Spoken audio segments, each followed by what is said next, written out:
Entonces, la filosofía es la aliada del creyente porque el autor de la razón es el mismo que el autor de la naturaleza y que el autor de la escritura y que el autor de la revelación. Entonces, no tiene que tener miedo el creyente del uso de la razón, porque al final es el uso de esa misma herramienta que Dios le ha dado para entender el mundo y para entender la revelación que le está intentando transmitir. Así que, vamos, la filosofía yo creo que es importantísima para el creyente y lo ha sido tradicionalmente.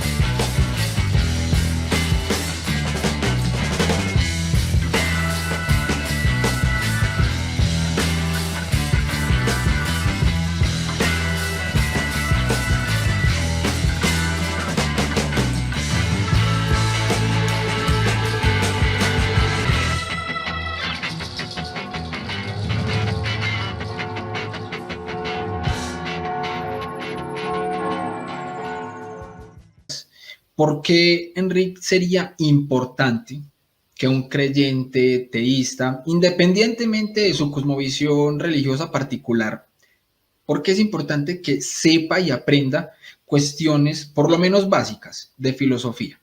O sea, la filosofía, al final, es el ejercicio de la razón en la búsqueda de las respuestas a las preguntas más radicales que tenemos como dentro.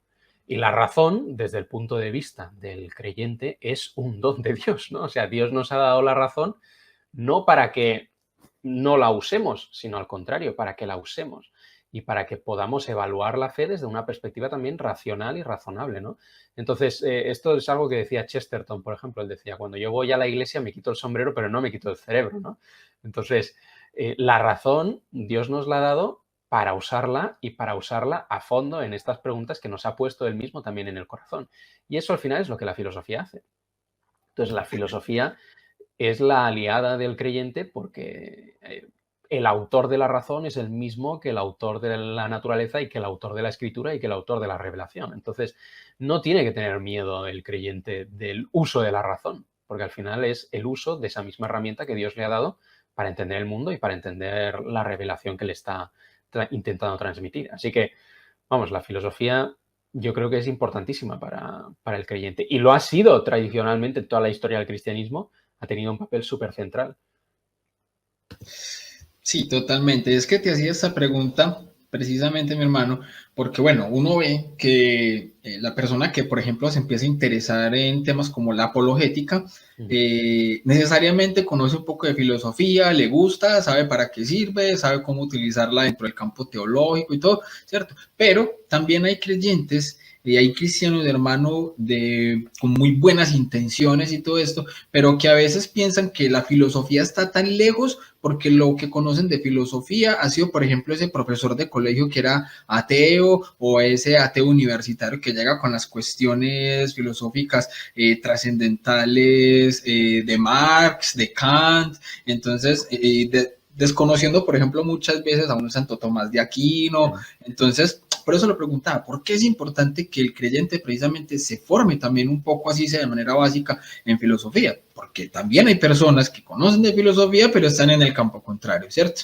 En ese orden de ideas, también, por ejemplo, yo ahí ya entrando como al tema de los capítulos de los que habla el libro, como para que la gente que está viendo aquí se empiece ya como a enamorar y a querer comprar entonces ya el libro, bien sea en físico o en digital, pero para que lo puedan tener y dado que es un libro que habla precisamente de nevera, de comida y de filosofía, pues que se lo devoren enterito.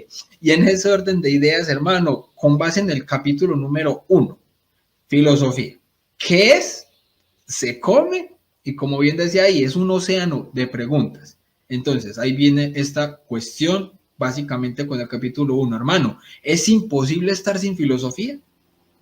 Claro, esa es una de las cosas que yo planteo en ese capítulo, que es que la filosofía es inevitable. O sea, al final, incluso la persona que exteriormente va diciendo que es la más contraria a la filosofía, que no hay que hacer filosofía, que la filosofía es dañina, que basta con la Biblia, por ejemplo, que solo necesitamos la Biblia, que la filosofía tenemos que evitarla todo lo posible, pues incluso esa persona se está moviendo, actuando y pensando y expresándose en base a toda una serie de presupuestos filosóficos que lo único que va a pasar es que no los habrá puesto nunca en cuestión y no los habrá evaluado nunca de manera crítica.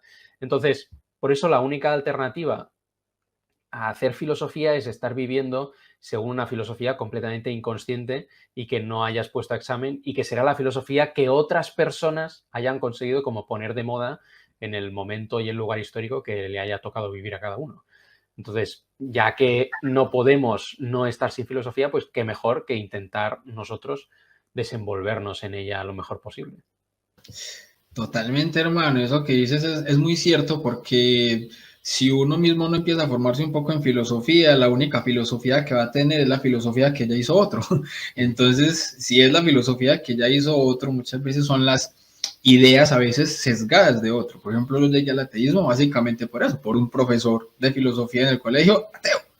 ¿Y por qué? Porque fue él el que me empezó a mí a responder preguntas que normalmente el cristiano, el teísta, el creyente no tenía respuesta. Entonces, como este fue el único que me dio respuesta, yo asumí que quien tenía la razón era él y no quien no me da obviamente las respuestas. Entonces, ahí también viene un punto muy, muy fuerte. Y yo creo que eso nos lleva un poco también al capítulo número 2. Y si no hay nada en tu nevera, ¿cierto? Que es obviamente el tema contra el escepticismo.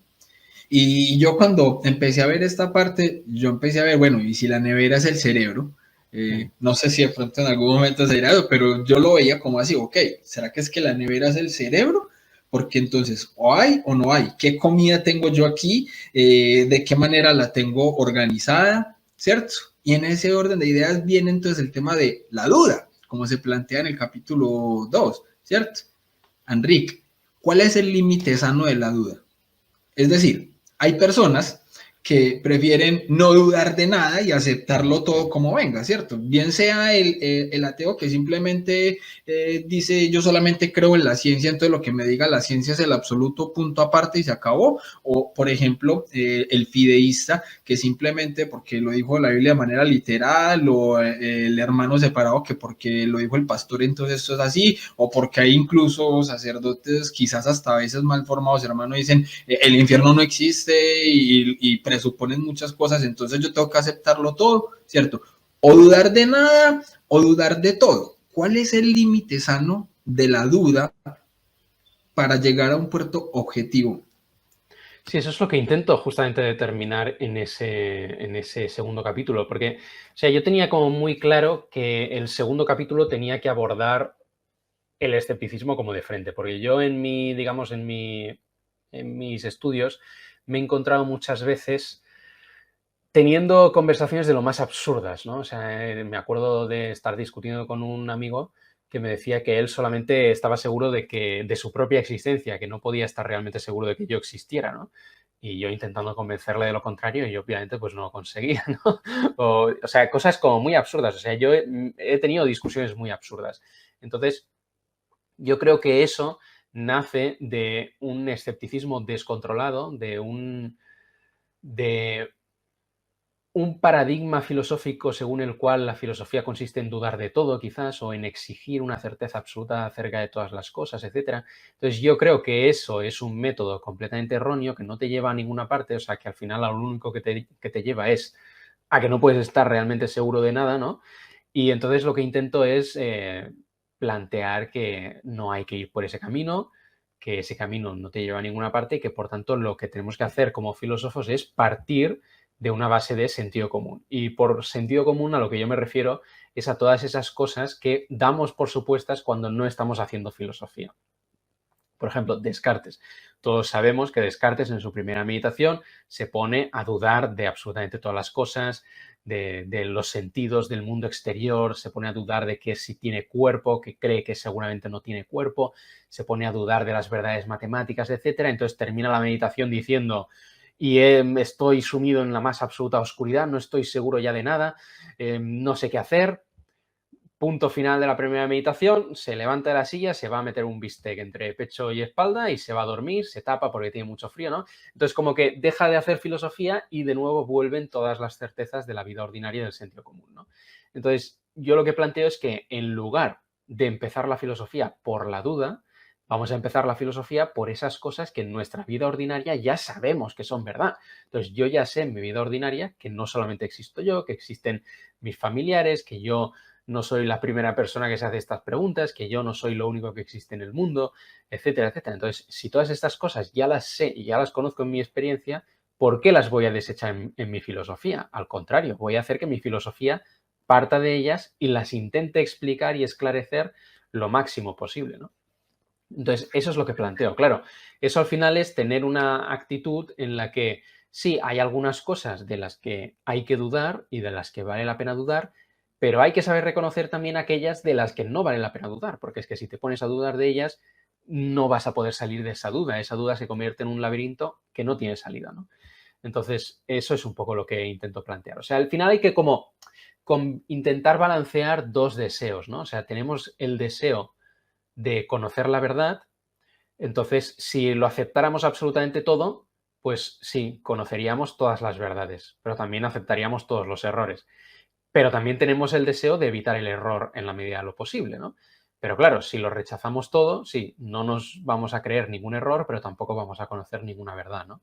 Entonces está el truco en encontrar el punto medio entre esas dos cosas y balancear los dos deseos de conocer cuantas más verdades mejor, evitando todos los errores posibles y en ese equilibrio yo creo que está la habilidad de reconocer aquellas cosas de las que no es razonable dudar, ¿no? Y aquellas cosas en las que el escepticismo hay que rechazarlo porque te lleva justamente a absurdos, ¿no?